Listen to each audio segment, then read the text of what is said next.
Good morning বৃত্তান্ত, আপনাদের সঙ্গে আমি অনিন্দিতা। চোখ রাখবো আজকের খবরের মর্নিং আপডেটে। আজকের আবহাওয়া কেমন যাবে জেনে নেব। আমাদের সঙ্গে টেলিফোনে রয়েছেন আমাদের প্রতিনিধি, জেনে নিন তার থেকে আজকের আবহাওয়ার রিপোর্ট।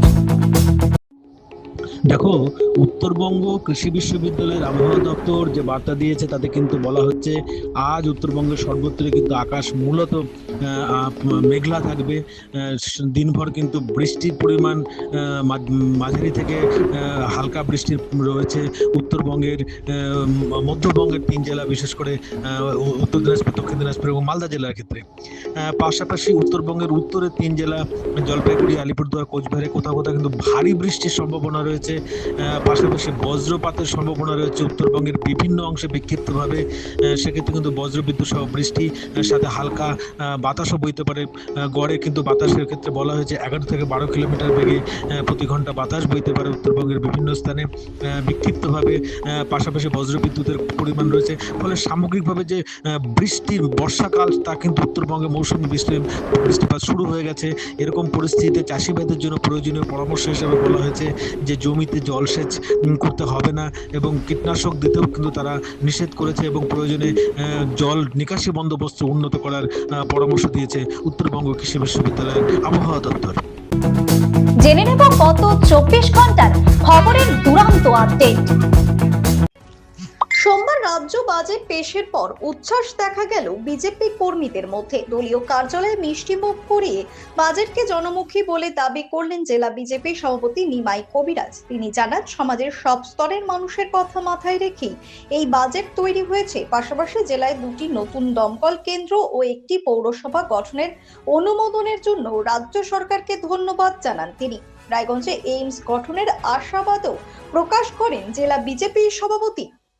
রাজ্য বাজেটে অঙ্গনওয়াড়ি ও আশা কর্মীদের ভাতা 5,000 টাকা বাড়ানোর ঘোষণা করা হয়েছে। ভাতা বৃদ্ধিতে খুশি আশা কর্মীরা জানিয়েছেন, দীর্ঘ আন্দোলনের কিছুটা সুফল মিলেছে।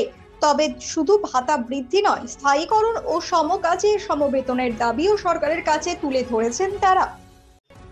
রাজ্য বাজেটে সরকারি কর্মচারীদের মহার্ঘ ভাতা 20% বাড়ানোর ঘোষণা করা হয়েছে। আগামী 1 সেপ্টেম্বর থেকে এই নতুন ডিএ কার্যকর হবে।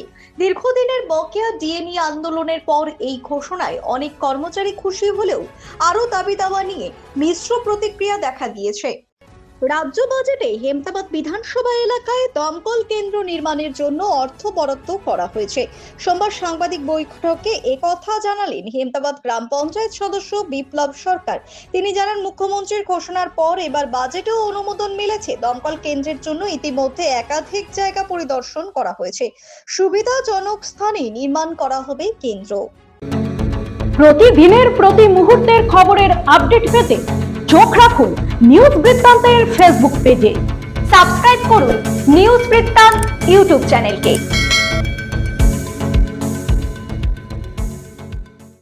রায়গঞ্জের সুদর্শনপুর সারদা বিদ্যা মন্দির হাই স্কুলে অনুষ্ঠিত হলো বিদ্যাভারতী উত্তরবঙ্গের উদ্যোগে গণিত ও বিজ্ঞান মেলা। প্রায় 250 জন পড়ুয়া বিভিন্ন বিজ্ঞান ও গাণিতিক মডেল প্রদর্শন করে। শিক্ষার্থীদের সৃজনশীলতা ও উদ্ভাবনী চিন্তার প্রশংসা করেন শিক্ষক শিক্ষিকারা। সেরা মডেলগুলিকে পুরস্কৃত করা হয়।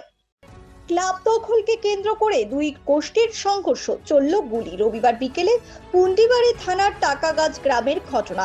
এলাকার কিছু যুবক বহিরাগতদের নিয়ে ক্লাব দখলের চেষ্টা করলে স্থানীয়রা বাধা দেয়। প্রথমে বচসা ও পরে হাতাহাতি। এরই মধ্যে এক দুষ্কৃতী হঠাৎই শূন্যে গুলি চালিয়ে পালিয়ে যায় বলে অভিযোগ। 4 জনকে আটক করে রেখেছে বাসিন্দারা। ঘটনাস্থলে পুন্ডিবাড়ি থানার পুলিশ এসে ঘটনার তদন্ত শুরু করেছে। ফুলবাড়ির চ্যাংরাবান্ধা গ্রামে বাড়ি ফাঁকা থাকার সুযোগে দুঃসাহসিক চুরির ঘটনা ঘটেছে।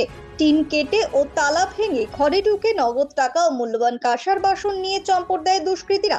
খবর পেয়ে নিউ জলপাইগুড়ি থানার পুলিশ ঘটনাস্থলে পৌঁছে তদন্ত শুরু করেছে। গুড মর্নিং বৃত্তান্ত আজ এই পর্যন্তই। ঘরে বাইরে খবরে থাকুন, চোখ রাখুন নিউজ বৃত্তান্তে। নিউজ বৃত্তান্ত, হলুদ নয়, স্বচ্ছ।